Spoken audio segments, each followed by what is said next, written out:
jadi zaman dulu mungkin waktu kita kecil kita pernah banyak mendapatkan cerita-cerita dari orang-orang tua, sesepuh-sesepuh kita zaman dulu. Kadang-kadang namanya anak kecil main dengan teman-temannya banyak sekali melakukan hal-hal yang kadang dianggap tabu tapi dilakukan berulang-ulang. Ada beberapa peristiwa yang mungkin orang melihatnya sebagai satu hal yang aneh, satu hal yang tidak masuk akal. Tapi zaman kecil dulu hal ini memang benar-benar terjadi. Jadi ada cerita kenapa kalau kita menunjuk pada kuburan atau mayat dengan jari kita harus segera dimasukkan dalam mulut. Nah ini emang awalnya ada sebuah cerita, jadi nggak sembarangan tiba-tiba terjadi mitos tersebut, terjadi kepercayaan yang turun-temurun.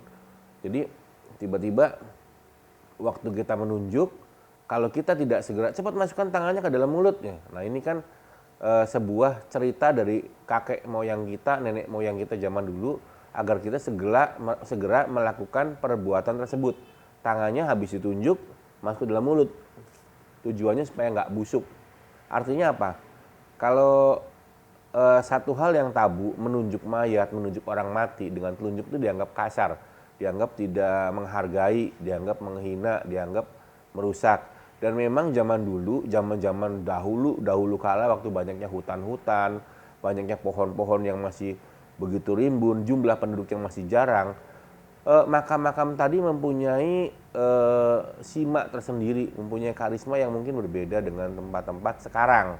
Zaman dulu tuh namanya makam di tengah hutan, beda dengan makam di tengah kota. Seperti taman kalau sekarang, zaman dulu makamnya seperti makam dan memang benar-benar horor, benar-benar kalau kita cerita di hutan tuh satu hal yang dunia mistik tuh begitu kental banget, begitu dekat banget. Jadi ada beberapa peristiwa-peristiwa yang terjadi yang membuat ini menjadi sebuah pelajaran. Jadi kalau habis nunjuk segera masukin ke mulut. Karena kalau nggak dimasukin ke mulut nanti tangannya sakit, jadi bengkak, jadi busuk seperti itu.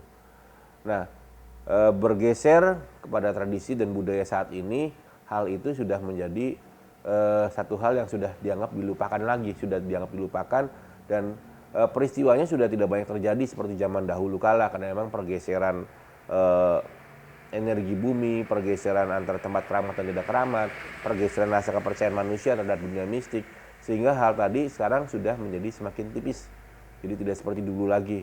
Kalau zaman sekarang orang yang nunjuk ya nunjuk aja. Jadi berbeda dengan dulu. Kalau dulu tuh begitu nunjuk, begitu takutnya kita, kadang-kadang pun kita terjadi sesuatu dengan jari kita karena saking takutnya kita. Jadi saking hati-hatinya nggak mau terjadi satu hal yang merugikan, malah jadi kena silet, tiba-tiba kena paku, kena segala macam yang buat tangan kita menjadi busuk seperti itu.